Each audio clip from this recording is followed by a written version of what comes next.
Hey, how you doing? Justin here. Welcome to IM-126, where we're going to be talking about reading music. Now, it's another one of those perlers like scales with a metronome, isn't it? Reading dots. Most of you guys, I'm guessing, are tab readers. And that's fine. I recommend that. When you're a beginner guitar player, you don't want to be learning to read music because you'll end up playing three blind mice and really boring stuff on the guitar when you should be learning cool scales that you can make up solos with and chords and riffs and stuff, So, but if you're going to be an intermediate guitar player, I think there's a lot of benefits to learning the very basics of reading music, just so you understand the idea of that, oh, these are the notes and this is what the notes are called and this is how I find them on my instrument. If you want to, for instance, get into a little bit of classical guitar, just have a taste, not be a classical guitar player maybe, but have a go at playing a classical tune, you need to learn to read music. If you want to learn jazz melodies, you need to learn how to read music.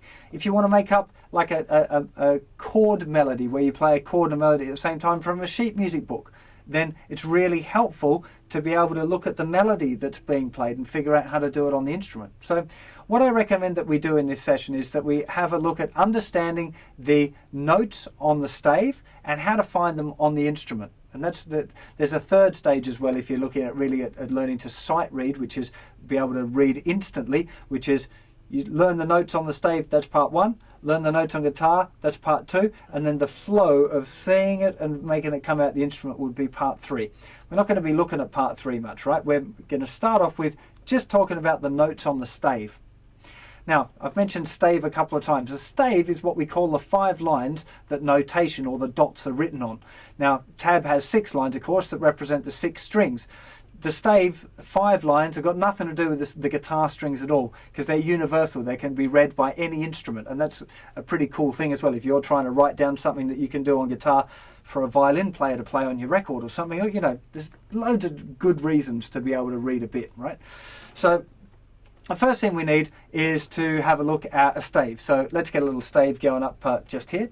Now you can see that there's 5 lines there, and that means that there's 4 spaces. So the way that people have been learning to read music and the way that I learned to read music is by looking at the spaces and then the lines. Now the spaces contain the notes F, A, C and E. F is in the bottom space, the lowest down one.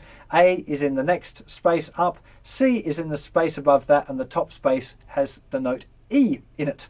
So that's the first thing to get through. Now the second thing that you have to remember is every good boy deserves fruit. Now I'm sure most of you have heard that before. That's been around, I don't know how many centuries, but people have been using that. I learnt that to remember the notes on the lines. So the lowest down line is the note E. The next line up is the note G, every good, and the next line above that, the middle line is the note B, every good boy, B. The next line above that is D for deserves, and the top line is F for fruit. Every good boy deserves fruit and face. Both those things should be very easy to remember. Now what you want to do in order to learn that stuff really good is to get any piece of music at all. It doesn't matter what bit of music it is. You could download any sheet music that you like. It wouldn't even matter whether it's music that you like or not. Don't worry about that. But just get some sheet music from somewhere and start naming the notes. I've got some examples on the web page, on this very lesson page. If you look down the bottom of it, you'll find some examples where you can just start to look at the notes and start naming them. And that's really the first thing that you want to think about. Is just being able to name the notes. Now, once you know the names of the notes, the next kind of task part is putting it on the guitar neck. Now, the guitar neck contains notes that go outside of the stave, so we have to use a thing called ledger lines. And if you look now at this illustration here, you'll see the names of the notes of the open strings on the guitar. So if we're starting off with E, which is the top space, that's the top space. We've got the note B, which is the middle line. We've got G, which is the 3rd string, which is the 2nd line up from the bottom. We've got, D, which is below the stave. It's kind of, if you like, the space below the stave. We've got the note A, which is 2 ledger lines below the stave, right on the line. And E, which is underneath 3 ledger lines. So you can see that that's kind of how it's made up. That's how you get the notes on the open strings on the instrument. So the next stage is to learn how to recognize all of those notes. And it's a little bit tricky. You know, if you learn the notes on the stave, you can kind of count down because it's all alphabetical. If you look at this illustration now, you'll see all of the notes in the open position, starting at E, and then F, which is on the third ledger line, G beneath two ledger lines, A on the two ledger lines, B beneath one ledger line, C on one ledger line, D beneath a stave. This E is the note that's on the bottom line, F first space, G second line, got this getting tricky, A is in the second space, B, which is the middle line, C second from top space, D, which is second to top line, E, which is the top space, F, which is the top line, and G, which is the above the stave position. So what the next stage for you is to find any old bit of sheet music and find how to play the notes on the guitar. So don't worry about keeping it musical or anything like that, or the rhythms or any, just let all of that go for now. You can deal with that later.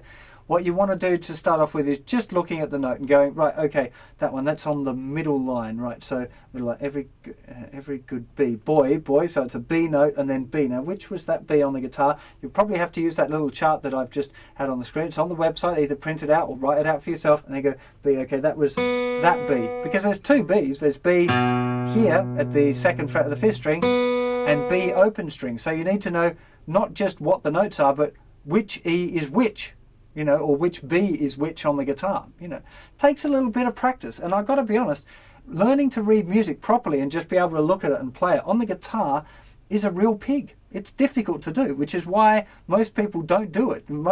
Probably the majority of kind of, well, shall I say? Yeah, I would guess that the majority of professional guitar players, well, maybe not professional, the majority of guitar players don't read music. Most professional guitar players can read music a bit, but not very many are good at sight reading. I'm certainly not much good at sight reading anymore, just because I don't have to do it much. I can work it out pretty quick, but doing it like just looking at some difficult bit of sight music and playing it right off, it's kind of, you know, that's difficult.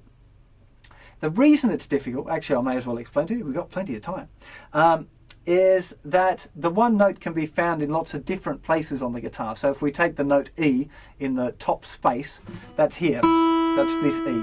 Now you can play it as the open thinner string. We can also play the same note as the 5th fret on the 2nd string, or the 9th fret of the 3rd string, or the 14th fret of the 4th string, or the 19th fret of the 5th string. I could play it on the 24th fret of the thicker string as well, only I don't have 24 frets on this guitar, so I can't actually play it for you. But you can see there that straight away gives you a bit of a problem because you don't know where to play it. So the same little line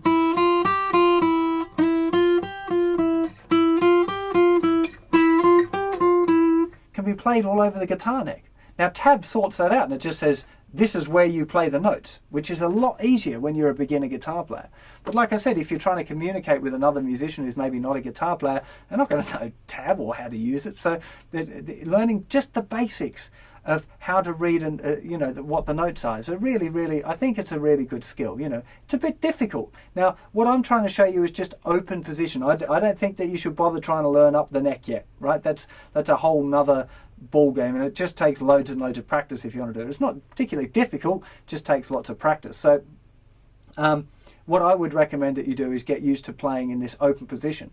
And the way I would recommend that you do it is by having a go at a song or two. Just picking a bit of sheet music and trying to play it. You know, there's lots of classical music's really good. I learned to read on classical music. I wanted to go to a classical guitar school, and you had to be able to read music to get in there. So I went to the guitar teacher who was at the school, said, I'd really love to come to your school. He gave me a really difficult bit of sheet music, Fernando Saw's the Saw Study number 9, which is a really horrible looking thing, and said, okay, if you can learn to read that in 2 weeks, then I'll let you in, kind of thing. I was like, oh God, it was really difficult, you know, but I did it. I figured out how to do it exactly with the sheets, the information that I'm giving you, which is showing you the notes in the open position, and then I kind of worked out that, oh, that note is that note, and it's possible to do it that way, and you learn, you know, it's not a difficult thing if you want to pursue it, right? I'm not saying you should.